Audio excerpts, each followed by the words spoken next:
सो ये guys welcome back to my YouTube channel. तो भाई कैसे हैं आप? आई होप कि आप बहुत अच्छे होंगे और आपकी पढ़ाई भी बहुत सही चल रही है। तो भाई जैसे कि आप सभी के कमेंट आ रहे हैं कि लास्ट टाइम में टाइम का मैनेजमेंट नहीं हो पा रहा है, सभी सब्जेक्ट को मैनेज नहीं कर पा रहे हैं और ऐसे बहुत सारे डाउट थे।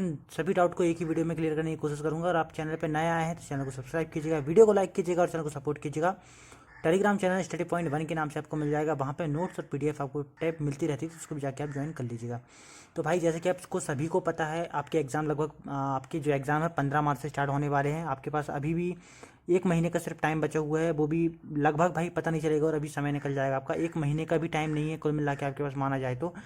फरवरी वैसे आपके पास, फरवरी में आप जितना पढ़ लो उसके बाद आपको पूरा फोकस अपना टेस्ट के ऊपर करना पड़ेगा, प्रॉपर तरीके से टेस्ट एनालिसिस करना पड़ेगा, तब जाके आपको स्कोर देखने को मिलेगा। तो भाई अभी तक आपने जैसा भी पढ़ा हो, जितना भी पढ़ा हो, तो उसी को भाई आप रिवाइज करते रहिए। और इसके आगे आपको किस तरीके से ले जाना है मैं आपको बताता हूँ। और यहाँ पे मैं बताता हूँ भाई, आपके जो सभी सब्जेक्ट हैं, आपका जिस तरीके का क्वेश्चन था कि सभी विषय को कैसे मैनेज करें, टेस्ट कहाँ से लगाएं, दिन में कितना पढ़ाएं, ये तो भाई एक आपका क्वेश्चन होना ही चाहिए। फिर भी मैं इसका आंसर देने का प्रयास करूँगा।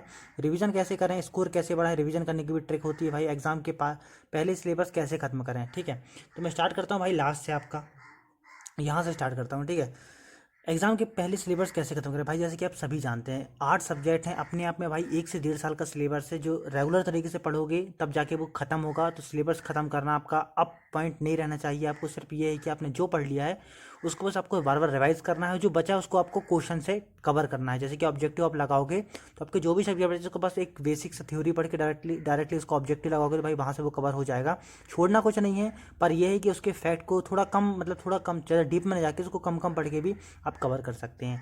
भाई पूरा ना पढ़ते हो आप, पूरा डीप में ना जाते, उसका अगर फैक्ट के साथ साथ उसकी थ्योरी भी कवर करोगे हल्की हल्की, ऊपर के जो पैराग्राफ के साथ साथ जो पॉइंट ऑफ व्यू से आपके क्वेश्चन लिए गए हैं, जो वन लाइनर फैक्ट है उसको भी कवर करोगे, तो आपके एक अच्छा खासा बेस तैयार हो जाएगा। फिर आप डायरेक्टली क्वेश्चन लगा सकते हैं। फोकस करना है पॉइंट ऑफ व्यू पे, आपकी जो क्वेश्चन जो किस टॉपिक से कितने क्वेश्चन पूछे जाते हैं, ये चीज़ आपको देखते हुए चलनी है। और उन टॉपिक को बार बार रिवाइज करना है, अच्छे से ऑब्जेक्टिव की तरफ जाना है भाई। नंबर ऑफ क्वेश्चन ऑब्जेक्टिव जितना लगाओगे आपको उतना बेनिफिट देखने को मिल जाएगा, ठीक है। तो एग्जाम के पहले का ये तो आपको रोल कॉल बंद ही कर दो भाई, सिलेबस तो एंड होने वाला नहीं है।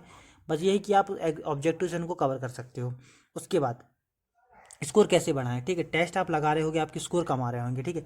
स्कोर बढ़ाना भाई कोई बड़ी बात नहीं है। अब जो जितने टेस्ट लगा उनको प्रॉपर तरीके से एनालिसिस करोगे तो आपको अगले टेस्ट में नंबर देखने को मिल जाएगा। फिर 4 नंबर, 5 नंबर, 10 नंबर, जितने भी नंबर बढ़ेंगे पर आपको देखने को मिल जाएगा। अगर आपने प्रीवियस टेस्ट में बहुत अच्छे से अगर एनालिसिस किए हो तो आपको नेक्स्ट टेस्ट में नंबर देखने को मिल जाएंगे। टेस्ट में नंबर बढ़ाना भाई कोई बड़ी बात नहीं है। आप जितना अच्छा एनालिसिस करोगे आपको उतना अच्छा नंबर देखने को मिलेगा। आपको दिमाग लगाओ भाई, आपके अगर 200 में से 120 नंबर आ रहे हैं और आपके जो 80 नंबर गलत हो रहे हैं, अगर उन 80 क्वेश्चन को आप बहुत अच्छे से देखोगे, उनको प्रॉपर तरीके से एनालिसिस करोगे तो भाई ऑटोमेटिक आपका नेक्स्ट टेस्ट में नंबर इंक्रीज हो जाएंगे। पूरा डिपेंड करेगा कि आपका एनालिसिस कैसा है, आप जो नंबर ऑफ जहाँ से आपके नंबर कट रहे हैं वो आपके किस तरीके से उनको मैनेज कर पा रहे हो, तो यहाँ से स्कोर देखने को मिल जाएगा। तो आपको भाई स्कोर की चिंता नहीं करना है, आप जैसे भी आ रहे हैं पर एक एनालिसिस में ध्यान दीजिए और ज़्यादा से ज़्यादा टेस्ट लगाइए और एक प्रॉपर तरीके से उसका रिवीजन करते जाइए, जो जो क्वेश्चन आपके गलत हो रहे हैं, ठीक है। रिवीजन कैसे करें ये भाई बहुत बड़ा है, क्योंकि पढ़ तो सब लिए हैं, कुछ लोगों ने बहुत सारा पढ़ लिए होंगे, मतलब पूरे 8 के 8 सब्जेक्ट पढ़ लिए होंगे, पर रिवाइज नहीं कर पा रहे होंगे, तो उनसे आता हुआ भी गलत हो रहा होगा, ठीक है। तो रिवीजन करने का यही है कि जब भी आप ऑब्जेक्टिव लगाने बैठे भाई, जिस भी टॉपिक का आप ऑब्जेक्टिव लगाएं, उस टॉपिक को एक बार क्विक रिवीजन कर लें, ठीक है। जैसे कि आपने हिंदी में आपने अलंकार पढ़ना, मतलब अलंकार के आपके टॉपिक लगाना है, आपको ऑब्जेक्टिव लगाना है, तो ऑब्जेक्टिव लगाने के जस्ट 5 से 10 मिनट पहले आप जस्ट रिवीजन कर लीजिए अलंकार का कि उसने क्या क्या, आपने अगर नोट्स बनाए हो तो नोट्स देख लिया, अगर बुक से पढ़ा होगा तो आपने बुक्स देख लीजिए, पर रिवीजन प्रॉपर कीजिए, यहाँ से आपका रिवीजन भी हो जाएगा और आपके नंबर कटेंगे भी नहीं।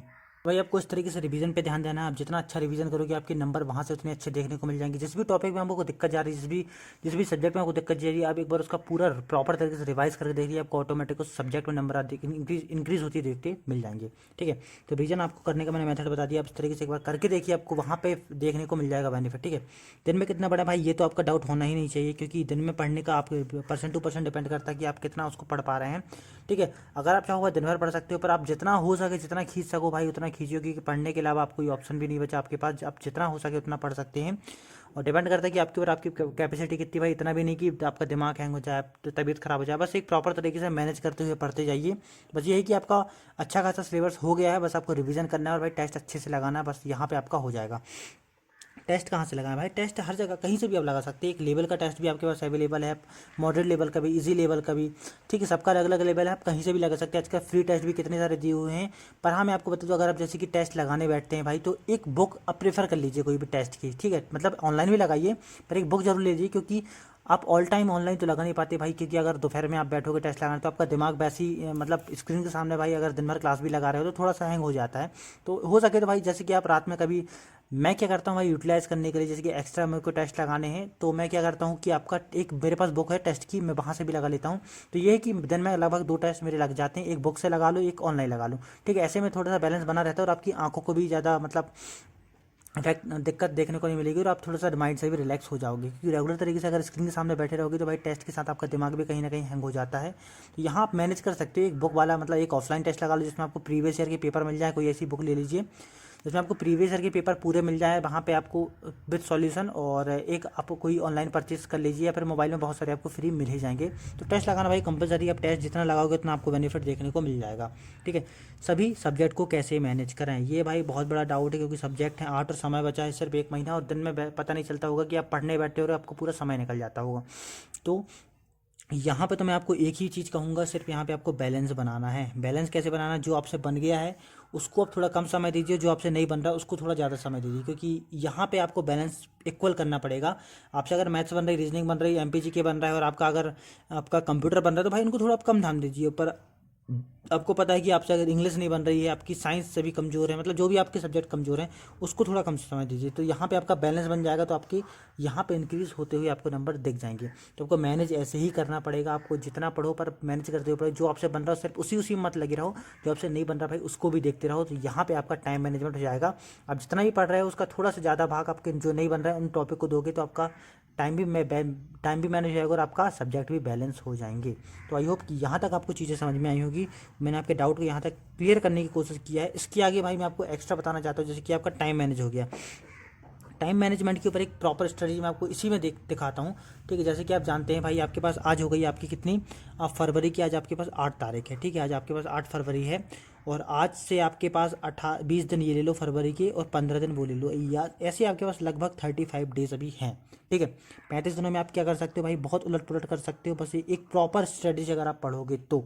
जैसे कि आज हो गई आपकी 8 तारीख, आपको आपने अभी तक जैसे बनाया होगा, पर अगर अभी से आप ऐसा बना लेते हो जैसे कि 12 से 15 तारीख तक बस आप रिवीजन कीजिए दबा के, कुछ मत पढ़िए, एक्स्ट्रा कुछ मत पढ़िए, जो आपने पढ़ लिया उसको बार बार रिवाइज कीजिए।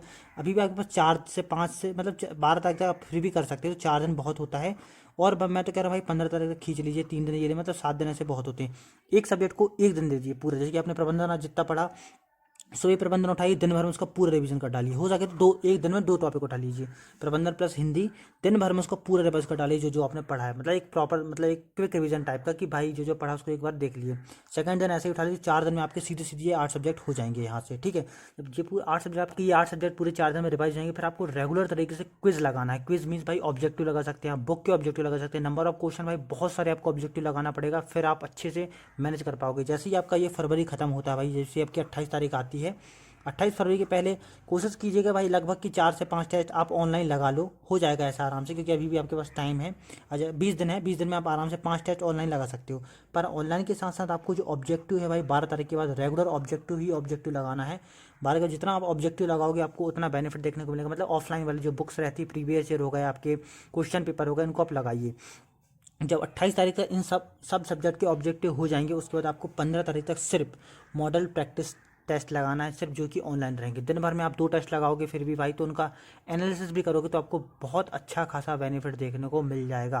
मैं फिर से बता दूं टेस्ट बहुत इंपॉर्टेंट है, पर यह है कि अभी आप थोड़ा सा मैनेज कर सकते हैं टेस्ट के साथ, पर जब आपका फरवरी एंड हो जाएगा तो आपको टेस्ट में ही पूरा फोकस करना पड़ेगा, वहीं पर आपको स्कोर आपको देखते हुए मिलेगा। तो भाई यहाँ तक मैंने आपको चीज़ें समझाई, आपको समझ में आई होगी। पर नया है तो प्लीज़ चैनल को सब्सक्राइब कीजिएगा। आपको किस टॉपिक में वीडियो चाहिए उस चीज़ को कमेंट कीजिएगा। आप जिस भी गवर्नमेंट एग्जाम को आप टारगेट कर रहे हैं, वन रक्षक की तैयारी कर रहे हैं, पुलिस कांस्टेबल की कर रहे हैं, पटवारी की कर रहे हैं, पटवारी खैर अभी आ ही गया है, आबकारी भी लगभग आ ही गया है, आपको किसी भी एग्जाम की स्ट्रेटजी चाहिए तो भाई कमेंट में बताइएगा, मैं प्रॉपर तरीके से उसकी स्ट्रेटजी आपको समझाने की कोशिश करूँगा। और अगर चैनल पर नया है तो प्लीज़ चैनल को सब्सक्राइब कीजिएगा, वीडियो को लाइक कीजिएगा और अपडेट बेल आइकन को ऑन करके रख लीजिए, क्योंकि टाइम पे आपको अपडेट मिलती रहेंगी। एडमिट कार्ड से रिलेटिव, वैकेंसी से रिलेटिव, मैं सभी अपडेट इसी चैनल में आपको देता रहूँगा। टेलीग्राम चैनल मिल जाएगा भाई आपको स्टडी पॉइंट 1 के नाम से, वहाँ पे आप जाके उसको ज्वाइन कर सकते हैं। वहाँ प्रॉपर तरीके से आपको टाइम पे PDF वगैरह देता रहता हूँ। तो मिलते हैं अगले वीडियो में, जब तक के लिए भाई जय हिंद जय भारत।